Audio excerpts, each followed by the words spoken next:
Just right now, I was just thinking of something really important. After she said it was a friend's birthday, and I looked at one of his comments. It was about opening his prayer diary, and I just thought in my head, if you've ever wondered why people talk about prayer so much, why do they love God so much, why do they just want to spend time with God so much? I'm telling you, friend, if if any of these guys spend time with God, for one to open the diary or all that happened in their secret place to you. I mean, you would understand why people want to shut down everything just to spend time with God. I mean, you would understand why people will reject jobs, high paying jobs, just to spend time with God. And then you would understand that the definition of success, it's not what you used to think success is. It's not money.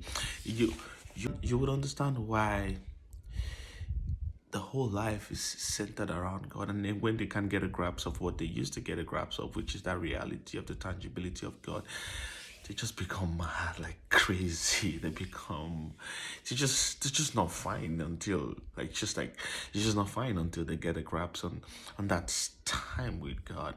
I mean imagine that you're praying one day and to taking time to think, like, how could Noah have believed that it was gonna rain? Not that they believed that it was gonna rain, he began to build the ark.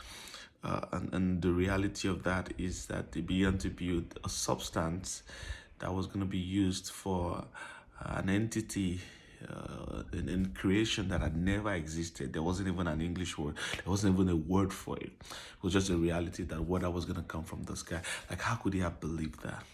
And while thinking about that for days, Noah himself walks in. And at the moment of interaction, you understood that you wouldn't have heard God the way God spoke to him, the way God speaks to you, and yet would for once doubt that it was gonna rain. I mean, you there is so much faith exhuming from the conversations between him and God that there is no way he could have doubted that it was gonna rain. I mean, imagine you're in your room one day and then Abraham walks in and they begin to have crazy conversations with you about how generations to come got blessed him, by him, mortal being, about the fact that what Jesus said, that Abraham saw my day, what it meant to Abraham himself. Those times Jesus or that how Jesus walked into their room, with the door all locked. I'm telling you, when these things, and the truth about it is that those same things, no one has a monopoly of these things. It's preordination, but apart from that, you since you're born again, you're predestined for much more of these things. I'm telling you, the struggle is starting. But the moment you continue in this path, you will find out that there is nothing in the depth of their struggles, with the messengers of the devil on their flesh, they still cry out to God. And the height of their strength conquering nations, their reliability is God.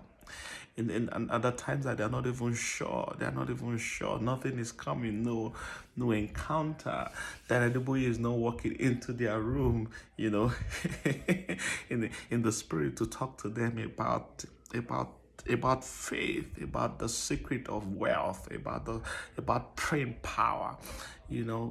I mean, those crazy realities that will just make you scream, wow, you're not gonna believe what just happened to me.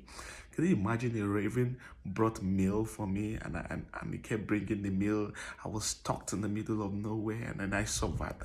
That's how I survived. No one is gonna believe me, but there's a tangibility of faith that entered you at those moments. And those faith produces love inside it. And that's why when people pray for hours, half the time they're thanking God, because how on earth do I deserve such beauty, such access to to creation. The very leaf begins to make sense. The very wild animal begins to make sense. The oceans, the breeze, and then discover that something had entered them that exits death, mortal death. Something had entered them that is eternal. Something has entered them that they are not afraid of death. And where death is measured in Jerusalem, they want to check it out and see. I don't care going to this extent for the love of my maker. I'm telling you, spend time, man. It's beautiful. Go for the next 3 hours prayer meeting. Go for the next 1 week Bible study retreat. Go. It helps. It helps. It does something inside you. Go for that next 12 hours, 6 p.m. to 6 a.m. prayer meeting. Go for that next prayer meeting. Go for that next fellowship. Shut that door. Quit. If it takes it, take a break from that job, man. Jesus is sweet. You need to taste it for yourself. I love you, and I hope this blesses you. Bye.